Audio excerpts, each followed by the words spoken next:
Señoras y señores, el general Marco Miyashiro. Hoy aparecían las imágenes de Abimael Guzmán y su círculo más inmediato en esta parte del proceso sobre Tarata. El tiempo ha pasado, pero no tanto, y entonces cuando uno ve esas imágenes se acuerda de los personajes que fueron decisivos para el desenlace que todos conocemos ahora, y uno de ellos ha sido sin duda el general Marco Miyashiro. ¿Cómo está usted, señor? Buenas noches, señor Chema. Buenas noches. Gracias por la invitación. Cuando ve usted esas imágenes en la tele, ¿qué se le viene a la cabeza? Que se trata de una organización que todavía constituye hoy en día un peligro potencial para nuestra patria. No es una situación casual el hecho de que aquellos llamados narcoterroristas del Guayaga estén reclutando niños y los estén formando en los llamados guaguaguasi, allá, ahora dedicados al tráfico de drogas, pero les enseñan el uso del arma, son niños de la guerra, y esa va a ser la vanguardia armada que tiene como reserva Sendero Luminoso, cuando el pensamiento Gonzalo, que tanto pregona el Movadef, avance y pueda otra vez calar en un sector de la población de que la violencia es la toma del poder, es la forma de tomar el poder. ¿Cómo podría calar ese pensamiento en un sector de la población? Ve usted, ya en el año 2012 hubo el peligro de que se convirtiera en un partido político. Sí. Y ellos, para pasar de un partido político a una organización terrorista como lo es Sendero Luminoso, simplemente tienen que dar lo que llamaron en otras épocas el gran salto. Recuerde usted que el año 1982 conquistar el país, el poder en todo el país a través de gran salto, ¿no? Claro que sí. ¿Cuánto sabía usted de Sendero Luminoso cuando comienza a actuar? Bueno, en 1980 tuve la suerte de trabajar en Palacio de Gobierno y era el oficial de inteligencia de seguridad de la Presidencia de la República, al mando del general Rolando Llanos Oliveros. Y ahí tenía que recopilar la información de los órganos de inteligencia policiales y hacer un resumen para entregarlo al presidente de la República. Era una situación desconocida en nuestro país y la única experiencia, por ejemplo, las escuelas, en la escuela de oficiales de la Policía de Investigaciones donde fui formado, nos daban la instrucción de guerra contra revolucionaria en base a la experiencia de la guerrilla del año 65. Claro. Sin embargo, eso era una cosa completamente marxista, leninista, más no maoísta, claro, como si lo era Sendero Luminoso. Imagínense. Y fue un fenómeno terrorífico, nuevo, que no había habido una experiencia similar en nuestro país. Y casi en el mundo, ¿eh? Casi en el mundo. Sí, porque en la región es la organización más besánica y con más muertes en América Latina, desde luego, sin duda alguna. ¿En algún momento usted pensó que Sendero Luminoso podía triunfar? Existía esa posibilidad. Más aún cuando los informes que le llegaban al Comité Central, en un momento dado se nos recomendó mantener en reserva la información, pero ellos contabilizaban aproximadamente en 2 millones sus militantes. ¿Por qué? Eso es una exageración, supongo. Bueno, es una exageración, sí, ¿no? Y yo he combatido a Sendero en el campo durante 3 años en las filas del ejército peruano. Entonces lo que veíamos era que ellos cuando incursionaban en un poblado y reunían a los campesinos, le daban 1, 2 o 3 charlas proselitistas que el campesino ni entendía ni estaba de acuerdo. Pero si no asistía, lo mataban. Entonces ellos preferían asistir, escuchar y después iban. Pero cuando los empadronaban, es decir, cuando los registraban en un cuaderno, esos campesinos se convertían en la fuerza base. Y eso era lo que ellos informaban a su comité central, claro, de que ya eran parte de todo el partido, ¿no? Claro. Bueno, sí, bueno, indudablemente que Sendero Luminoso tuvo cierto apoyo social en muchas zonas del país, ¿no?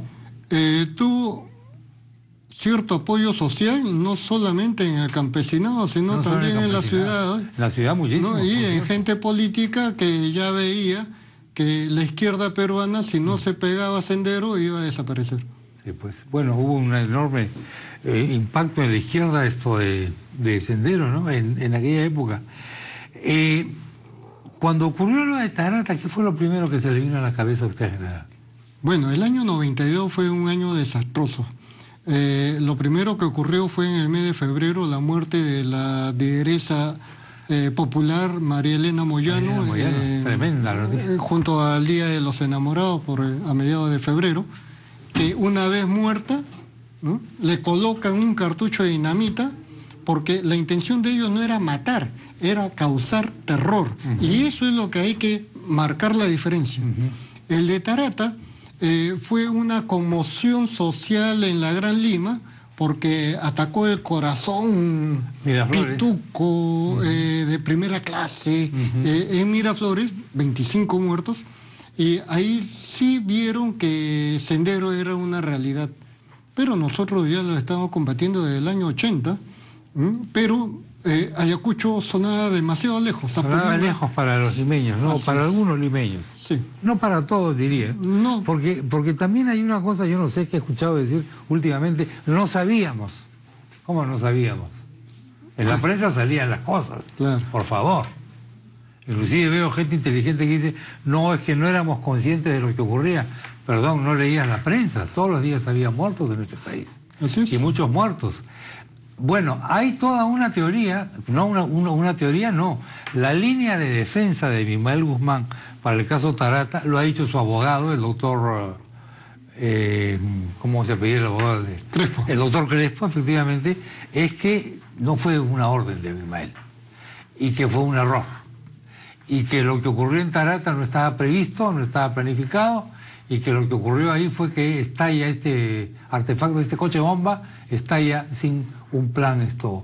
¿Le parece verosímil esto? No, eso es ilógico porque se trata de una organización criminal de delincuentes terroristas. Por lo tanto, ellos seguían por el centralismo democrático que le llaman, que lo que dice el partido lo tiene que cumplir el ejército y lo tiene que cumplir de frente. Los tres círculos concéntricos que forman este tipo de organización criminal. Para hablar más en claro, ¿no? En ese tiempo había ocurrido que ya había sido reemplazada la dirigente de Socorro Popular en Lima, ¿no?, por Marta Huatay. Y Marta Huatay era una mujer que autorizaba todo y daba cuenta. El que daba cuenta sin evaluar la parte política, porque anteriormente, ¿no?, decía, ¿no?, una muerte tiene que causar impacto porque Lima es la caja de resonancia de lo que ocurre con la organización. Entonces hay que medir la parte política. Pero Marta Huatay decía, no, todo aquello que favorezca la revolución, bienvenido sea. Y esto daban cuenta al Comité Central.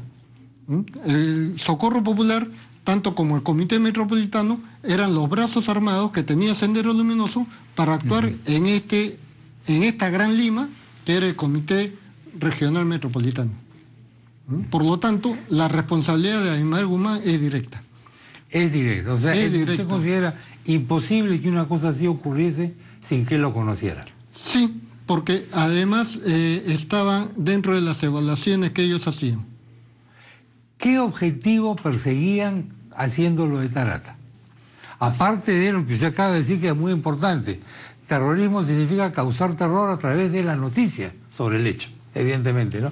Pero aparte de eso, ¿qué objetivo? Primeramente, obtener vigencia, ¿no?, hacer sentir de que son poderosos y que la conquista del poder va a ser posible a través de la violencia, porque ni siquiera aquellos que son pudientes van a poder protegerse de los alcances de los brazos armados terroristas.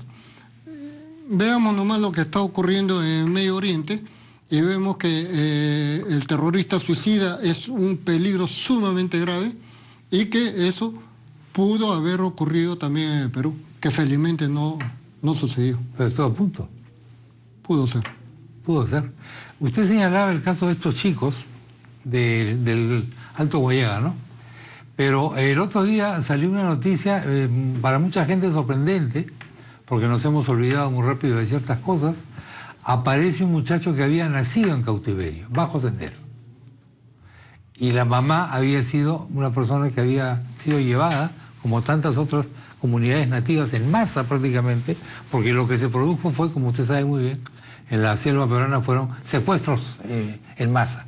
En algunos casos hubo gente convencida, entre comillas, pero en la mayor parte de los casos, secuestros en masa, y estas mujeres dan a luz, y estos chicos, y aparece este chico ahí. ¿Cuánta gente cree que haya todavía en esas circunstancias? Hay gente todavía en esas circunstancias. Señor, no solamente ocurre esto en el BRAE, no en el Guayaga, sino también en los valles de los ríos Sena, Purímac y Mantaro. Y el esfuerzo que desplegamos en el año 2002, por ejemplo, han habido esfuerzos anteriores y posteriores, así que no quiero ser titular de ninguna novedad. Pero gran parte del esfuerzo que tuvimos fue la de rescatar a poblaciones cautivas.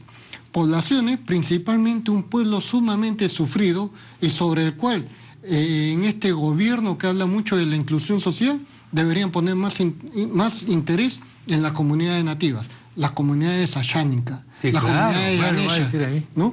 Porque he sido testigo de niños que aparentaban físicamente tener 5 años y tenían 9, 12, y estaban así por el estado de desnutrición. ¿Por qué los estados no se preocupan por esta gente? Porque, por ejemplo, el caso de los ayánicas, el público a lo mejor piensa que estamos hablando de tonterías, pero son la primera línea, ellos defienden al Estado peruano con arcos y flechas, para comenzar. Eso lo conoce usted bien, usted ha estado ahí. Así es, ¿no? Ahí nos hemos visto nosotros. Y una de las mejores condiciones para luchar contra el terrorismo era precisamente cuando ellos se ofrecían de voluntarios para servirnos de guía. Claro. Porque no necesitan ningún tipo de preparación para supervivencia. Aparte que tienen una cohesión comunitaria muy importante, una defensa de su lengua, de su cultura. Cuando Sendero toma esas zonas, les obliga a hablar en quechua. Sí. Y eso se debe, señor, porque hay que invertir muy lejos de Lima y allá no hay electores. Ese es el problema. Por ahí va la cosa. El problema es que ahí no hay carreteras que inaugurar, oiga, para sacar la foto. Y además porque, por ejemplo, se construyó una comunidad artificial en Meteni. Sí, pero a los 3 meses, los policías que tenían que dar seguridad comenzaron a sufrir de UTA. Y tenían que ser evacuados por medida sanitaria. Y allá no podían ser atendidos y no se combatía. Meteni se forma con gente rescatada. Exactamente. Mientras que las comunidades se ponían de acuerdo para reincorporarlos, reinsertarlos en diversas... Lo cual originaba un problema porque muchos temían de que esos fuesen terroristas. Así es. Y que se iban a infiltrar. Sí, sí, sí. Yo recuerdo en Meteni, usted recuerda que en Meteni gente realmente paupérrima, gente famélica. Esa fue una excelente iniciativa del ministro de Interior en ese tiempo, don Fernando Rospigliosi. Fernando Rospigliosi, pues con él hemos viajado allá, oiga. Sí, sí, sí. Sí, pues, pero no sabíamos bien cómo tratar a la gente, ¿no? Porque, por ejemplo, recuerdo mucho que hubo un caso, el reparto de leche, que produjo más daño que beneficio. Así es, y por otro lado también incluso el modo vivendi diario, ¿no? Por ejemplo, ellos cuando salían de su cabaña, de sus chozas, no estaban acostumbrados a ver selva y no la puerta de otra vivienda, ¿no? Entonces eso confrontaba cultura y nos enseña el Estado que para trabajar con comunidades nativas hay que buscar el asesoramiento de nativos, ¿no? Porque la idiosincrasia de ellos varía con la cultura del citadino. Claro, pero como acá tenemos tanto doctor en la ciudad, entonces pensamos por ello. Pues. Bueno, a lo mejor querrán un nativo que tenga diplomado y doctorado, cosa que a lo mejor hay porque yo he visto en esta ciudad casas de estudiantes universitarios que tratan de superarse, pero que lastimosamente después no regresan a su tierra. Sí, pues. Pero el comunero nativo y hay muchos dirigentes. Soy muy amigo de Antazú, un dirigente de Yanesha, ¿no? Y he aprendido, pese a que él no tiene ningún título universitario, he aprendido mucho para conocer y querer a estas comunidades nativas peruanas. Usted no recuerda, pero nos encontramos una vez en Mazamari, rumbo a Meteni. ¿Usted se acuerda o no? Ya. Llegó ahí Santiago Contoricón. Santiago ¿Se acuerda usted Contoricón, de Santiago, otro, no? sí, él es... Otro tremendo personaje, ¿eh? Así es, llegó a Esa ser Yánica alcalde de Puerto Copa. De Puerto Copa. Bueno, y esto es un tema, digamos, que nos ha venido sugerido por las escenas de... Por Río Tambo de también, ¿no? Tarata, Río Tambo. Sí. Oiga, el Río Tambo ha sido bravísimo. Y puede volverlo a hacer, ¿eh? Sí. Actualmente se habla mucho de operaciones conjuntas, pero mucho ruido, poca sustancia. Entonces, ¿Por qué? porque cuando uno, en cualquier caso, cuando uno interviene en un delito, sea tráfico de drogas o sea terrorismo, la ley le da 15 días para investigar. Entonces no es posible que ocurrido 3, 4 horas ya se esté dando policía, porque estos tienen 15 días constitucionalmente, porque son delitos complejos y requiere de un proceso de investigación reservado con participación de las autoridades competentes como es la Fiscalía, pero la policía se debe dar ya cuando están pasando al Poder Judicial, ¿no? Pero acá quieren tomarse la foto de inmediato y frustran la... Mucha política, pues, doctor o general. ¿Ah? Mucho figuritismo y Mucho figuritismo, pues. poco resultado. Es la droga nacional de la política, es el figuritismo, ¿eh? ¿Estamos perdiendo la lucha contra la delincuencia en materia de seguridad ciudadana? Muchos hablan Primero, que ¿estamos dando la lucha o no? muy poco. Poco. Lastimosamente, para que haya la lucha, tiene que haber el triángulo virtuoso de la seguridad ciudadana, que es el vecino, ¿no? Organizado a través de las juntas vecinales, sean de la policía o de la municipalidad, el gobierno local y la comisaría. Pero es necesario contar con una conducción política de primer orden. Me he sentido sumamente cómodo en Magdalena del Mar siendo gerente de control de seguridad ciudadana, porque tengo un alcalde, Francis Ellison, que él sí dirige y conduce la seguridad ciudadana a nivel local, de tal forma que las inversiones, el potencial humano es prioritario para él, para que su vecindad pueda tener cierta soltura en esta lucha contra la criminalidad. Pero muchos cuando afirman que es percepción, eso es totalmente falso. Y traigo a colación lo siguiente. ¿Se ha puesto de moda la teoría de la percepción? No, traigo a colación lo siguiente. Las mafias de construcción civil existían. La mafia de extorsión a través del teléfono y que si usted no cumple le tiren bombas o granadas en su casa, ¿existía? Los sicarios, lo único que ha disminuido en la seguridad ciudadana es la edad de los autores. Cada vez son menos la edad de aquellos que cometen asesinatos y crímenes y delitos agravados, porque saben que tienen una valla que es la defensa de los menores de edad, cosa que en otros países, y llamamos países de primer mundo como Inglaterra, a los que mataron a su padre, 14 años. Sí, claro que tiene Pero, 14 años. Oiga, el otro día era irónico, cuando aparecía este famoso, el de Trujillo, Gringallo, no se podía poner su cara. Había que ponerle una cosa, un mosaico para la tele, porque es menor de edad. Es que el Perú ¿cómo sé si me encuentro con el tipo? El Perú ha tomado una actitud a lo ridículo, ¿no? Por ejemplo, no tenemos cárceles, entonces el delincuente no se va a la cárcel, se va a su casa. ¿Y qué hay del ciudadano, señor? El nuevo Código Procesal Penal le paga el abogado al delincuente. Y el que es víctima del delito, doblemente víctima, porque como tiene que ir al juicio si no queda nulo, entonces amenaza a la familia.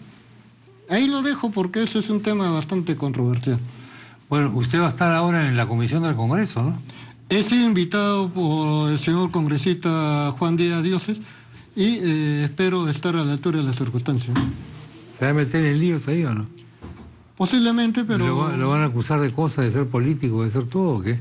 Bueno, ¿Estaba tranquilo en Madeleine usted? Bueno, sumamente relativamente. Tranquilo, sumamente tranquilo, ¿no? Como le digo, por la conducción que tiene el alcalde, ¿no? Por Allison. Bueno. Pero si es consideran que puedo ser útil ahí, ¿no? Hay mucho cuestionamiento de que soy amigo de Benedicto Jiménez y muchas cosas, pero tengo una particularidad de tratar de ser lo más profesional posible en todos mis actos. Bueno, se nos quedó corto el tiempo. Otro día hay que seguir conversando sobre estas cosas que mucha gente no conoce. El papel de la inteligencia, por ejemplo, es algo que no estamos trabajando bien, creo. Me da la impresión, habría que conversar sobre eso. General, muchas gracias. Le agradezco a usted, señor Salcedo. Señor Marco Miyashiro, muy amable. Damas y caballeros, se nos acaba el tiempo.